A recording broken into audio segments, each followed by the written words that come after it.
BMC news live from Kochi Malayalam വാർത്തകൾ നിങ്ങൾക്കായി അവതരിപ്പിക്കുന്നത് Cochin Kalabhavan Angamaly franchise powered by heal life Thottakkattukara Nasrath villas and BMC production Angamaly.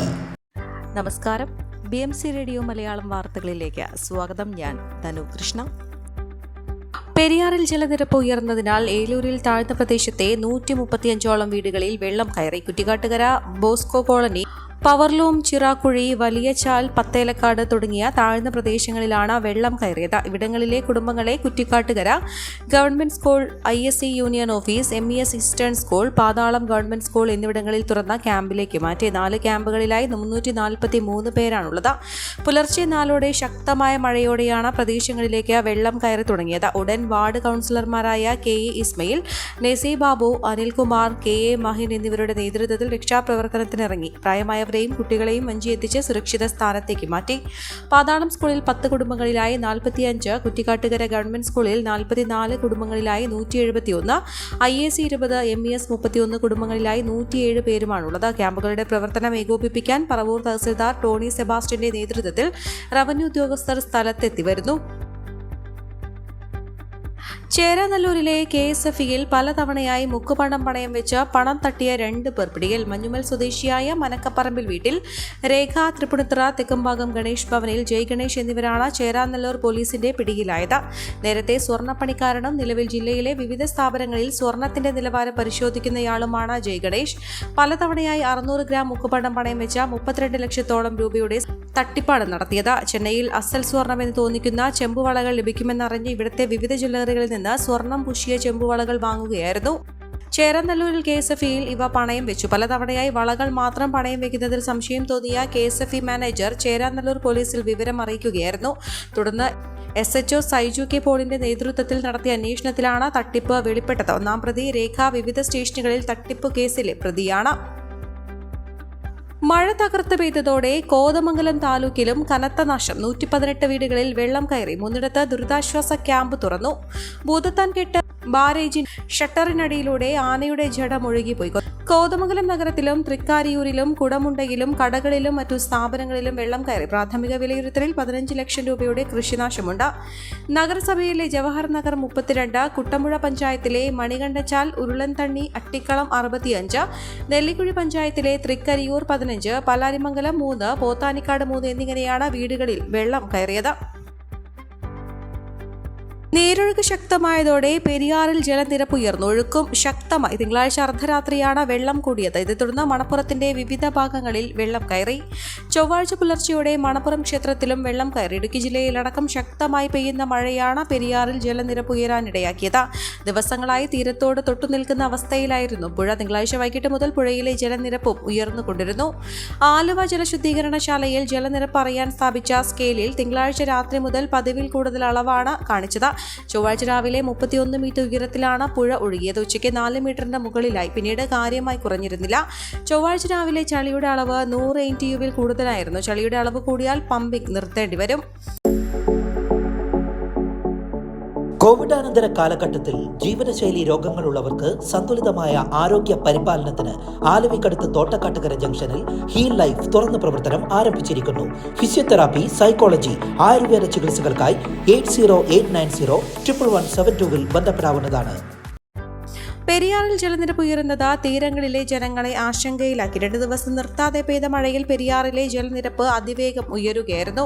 ഇതോടെ തീരത്തെ താഴ്ന്ന ഭാഗങ്ങളും വെള്ളത്തിലായി. പെരിയാറുമായി ബന്ധപ്പെട്ട തോടുകളിലൂടെയും പാടശേഖരങ്ങളിലൂടെയും താഴ്ന്ന ഭാഗങ്ങളിലേക്കും വെള്ളം കയറി. നിലവിൽ ഈ തോടുകളും കരകവിഞ്ഞ് ഒഴുകുകയാണ്. ഇത്തരം തോടുകളോട് ചേർന്ന റോഡുകളിലും വീടുകളിലും വെള്ളം കയറി. പുഴയോട് ചേർന്ന പ്രദേശങ്ങളിലെ പല വീടുകളിലും വലിയ തോതിൽ വെള്ളം കയറി. ഇരുചക്ര വാഹന ലൈസൻസ് എടുക്കാൻ ഉപയോഗിക്കുന്ന M80 യുഗം അവസാനിച്ചു. ഇനി ലൈസൻസ് ടെസ്റ്റിന് കാൽപാദം ഉപയോഗിച്ച് പ്രവർത്തിപ്പിക്കാവുന്ന ഗിയർ സംവിധാനമുള്ള ഇരുചക്ര വാഹനം തന്നെ വേണം. ഓഗസ്റ്റ് 1 മുതൽ പുതിയ ടെസ്റ്റ് പരിഷ്കാരം നിലവിൽ വരും. നിലവിൽ പല ഡ്രൈവിംഗ് സ്കൂളുകളും ടെസ്റ്റിനായി ഹാൻഡിൽ ഗിയർ മാറ്റൽ സംവിധാനമുള്ള MITകൾ ഉപയോഗിക്കുന്നുണ്ട്. 75 cc മാത്രം എഞ്ചിൻ കപ്പാസിറ്റിയുള്ള MIT പുതിയ പരിഷ്കാരങ്ങൾ എത്തിയതോടെ ടെസ്റ്റിൽ ഉപയോഗിക്കാൻ സാധിക്കില്ല. ഇത്തരം വാഹനങ്ങളിൽ ടെസ്റ്റ് പാസ്സായി ലൈസൻസ് എടുക്കുന്നവർ പിന്നീട് നിരത്തിൽ ഗുരുതര സുരക്ഷാ പ്രശ്നങ്ങൾ ഉണ്ടാക്കുന്നുവെന്ന് കണ്ടാണ് നടപടി. 1998 മുതൽ ഇരുചക്ര വാഹന ലൈസൻസിന് 8 എടുക്കാൻ ഡ്രൈവിംഗ് സ്കൂളുകൾ ഉപയോഗിച്ചിരുന്നത് MIT വാഹനങ്ങളായിരുന്നു. കാക്കനാട് ടെസ്റ്റ് ഗ്രൗണ്ടിൽ നടന്ന ടെസ്റ്റിൽ MITയിൽ ചൊവ്വാഴ്ച 8 എടുത്തത് 80 പേരാണ്. ഇതിൽ 51 പേർ വിജയിച്ചു. പരാജയപ്പെട്ട 29 പേർ അടക്കം ഇനിയുമുള്ള എല്ലാവർക്കും ഓഗസ്റ്റ് 1 മുതൽ കാലിൽ ഗിയർ മാറ്റുന്ന ഇരുചക്ര വാഹനങ്ങളിലാകും ടെസ്റ്റ് നടത്തുക.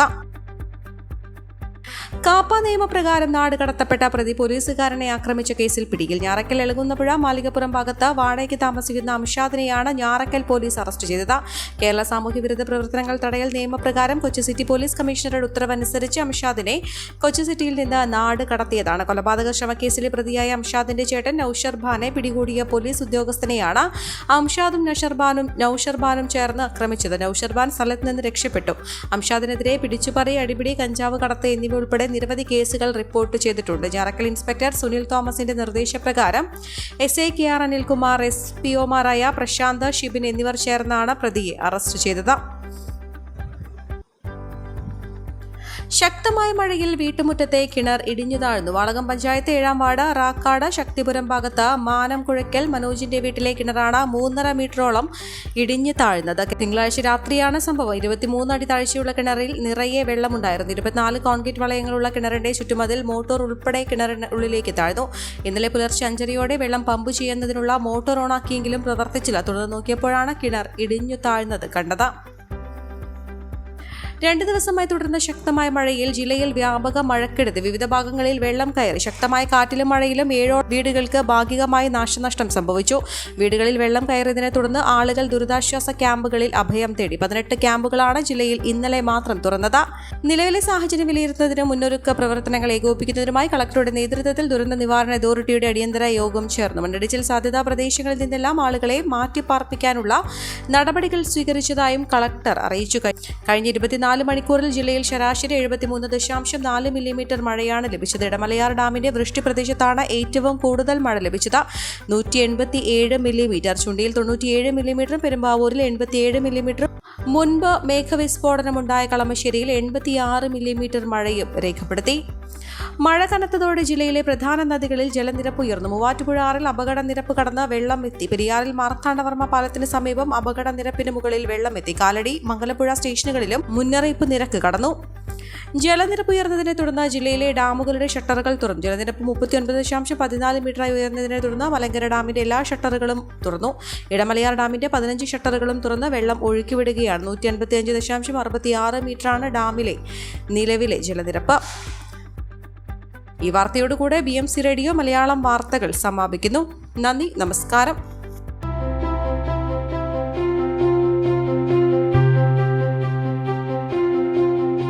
അങ്കമാലി പ്രദേശത്തെ കലാവിദ്യാർത്ഥികൾക്ക് സുവർണ അവസരം.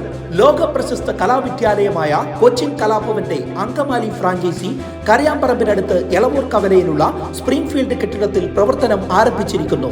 Classical dance, cinematic dance, Carnatic music, Zumba dance എന്നീ വിഷയങ്ങളിൽ പ്രഗത്ഭരായ അധ്യാപകർ ക്ലാസുകൾ നയിക്കുന്നു.